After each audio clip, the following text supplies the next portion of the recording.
Jour, ma fille me demande, papa, est-ce que je pourrais aller sur la Lune pour vérifier si les empreintes des astronautes elles sont encore là? Oui, ma chérie, elles y sont, hein. D'ailleurs, les empreintes des hommes, elles sont un peu partout. Et puis bah, sur la Lune, il y a des très bonnes raisons qu'elle reste. Il n'y a pas de vent, donc pas d'érosion ou presque. Donc ouais. Mais ma foi, t'auras pas le droit, quoi. On n'en voit pas d'enfants dans l'espace, pour l'instant en tout cas. Et des empreintes d'enfants, il n'y en a pas. Ni non plus sur les pentes de l'Everest. Hein. Il y a beaucoup de déchets laissés par leur papa, mais tu me fais penser que du coup, il y a très peu d'empreintes. Vous avez une empreinte plus faible, vous les enfants, que nous, il me semble. Ah ouais. Enfin, encore que ta sœur et toi, quand vous étiez petites. Quand même, faut reconnaître, vous avez laissé quelques empreintes. Avec ta mère, on avait même pensé à acheter des couches lavables et puis on a vite abandonné parce que je t'avoue que quand on change un bébé, le premier geste qui vient à l'esprit, c'est plutôt de jeter le truc qui pue à la poubelle. Et pourquoi tu pleures? Non, pas le bébé, le bout de plastique. Tu sais, que vous aviez aux fesses, ta sœur et toi. Donc, qui protégeait le canapé, qui est un petit peu en plastique aussi. Puis la moquette, qui est aussi un dérivé du plastique.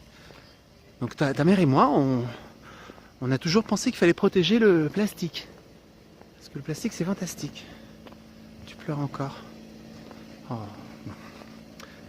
Vous avez entendu les infos? Là, il n'y a pas ma fille, donc je peux... Il paraît que dans notre vie d'adulte, parmi tous les choix qu'on a, le pire choix en termes d'émissions de gaz à effet de serre, c'est de se reproduire. Ouais. Ouh. Donc du coup, bon, faut faire quoi? Faut acheter d'occasion, c'est ça? Pas faire d'enfants, ça veut dire adopter. Parce que pour les bagnoles, j'ai bien compris, hein, il y a les coûts d'émissions en gaz à effet de serre liés à la conception, grosso modo, l'extraction des minerais, la fabrication, et puis après, il y a l'usage.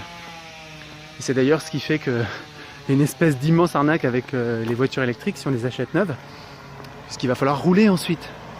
Et plus tu roules, plus tu amortis le truc.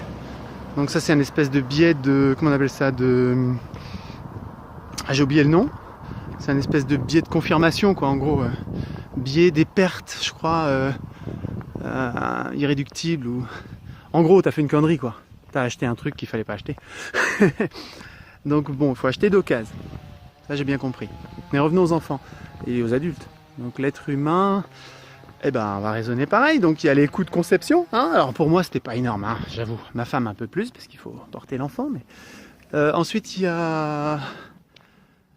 Ah ouais, le problème, c'est qu'un être humain consomme de plus en plus, grosso modo, au fur et à mesure qu'il va grandir. Donc c'est comme un diesel. En gros, un vieux diesel de 40 ans consomme plus. C'est pas comme une voiture électrique. Alors du coup, il faudrait réduire la durée de vie du produit. Ah ouais? Merde. D'accord, donc ça c'est en train d'arriver, ceci dit. C'est-à-dire que oui, l'espérance de vie baisse en ce moment dans pas mal de pays industrialisés. Elle était déjà bien basse ailleurs, hein. Mais bon, nous, ça nous réveille. Okay. Alors là où le bas blesse, c'est que si l'espérance de vie diminue, on risque de vouloir faire plus d'enfants. C'est le principe de la transition démographique, mais à l'envers, quoi. Du coup, ça me fait pas rêver, quoi. Et je me vois pas dans un monde comme ça de paupérisation et de gens qui se mettent à faire plein d'enfants. Donc j'ai du mal. Et du coup, cette vision qui est plutôt réaliste, malheureusement, j'arrive pas à la voir. Du coup, j'ai l'impression que c'est pas réel. J'ai l'impression que je suis... Voilà, c'est mon déni à moi. Je suis dans un film. Je suis dans Game of Thrones.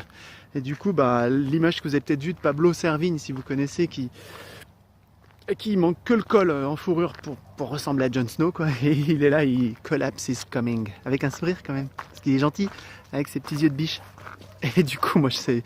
Waouh, quoi. Moi, j'ai pas envie de voir les marcheurs blancs ou rouges, hein, puisqu'il y a un réchauffement.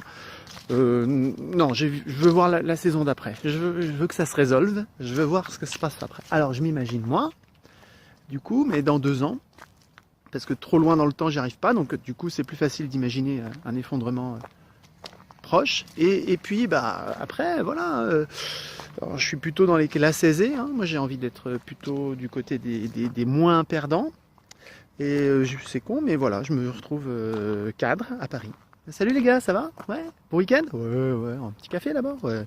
Nespresso, what else? Non, il n'y a plus ça. Donc, cafetière classique à filtre avec un café moulu par nous-mêmes, parce que le café en grain c'est cher même pour les cadres. Bon, et ton week-end, Yann? Bah, bien, bien, bien. Mais par contre, je me suis fait choper à 110 au lieu de 90. Oh! Putain, tu roules comme un salaud, plus personne roule à cette vitesse-là, même sur autoroute, avec un gasoil à 5 euros. Ouais, bah non, je vous ai bien eu. Je me suis fait choper, mais c'est la classe. C'était à l'aéroport de Barcelone. Tu t'es fait choper à l'aéroport. T'as pris l'avion, salopard. Ben ouais. Ouais. Ah ouais, d'accord. Donc tu t'es fait choper avec des grammes, des kilogrammes de CO2. Mon salaud, tu fais du deal. Eh ouais. Moi, je vous raconte quand même. T'as pas les moyens de prendre l'avion, toi? Ben oui, je suis cadre. Donc, j'avais un vieux coupon Leader Price qui m'a permis de monter dans l'avion. Donc c'était à l'époque où Leader Price et EasyJet s'étaient mis d'accord, ils avaient fait une petite action collective sympathique et commerciale. Tu sais, pour 100 euros d'achat, t'as 9 euros d'offert. Donc un vol à 9 euros pour Barcelone. Putain, mais c'est pas le prix maintenant, c'est 350 euros. Ouais, ouais, je sais, mais il était encore valable. Salopard, ouais. Et comment t'as su que c'était encore valable? Eh ben, j'ai pris mes petites mémines, j'ai regardé dans le bottin parce qu'il n'y a plus internet.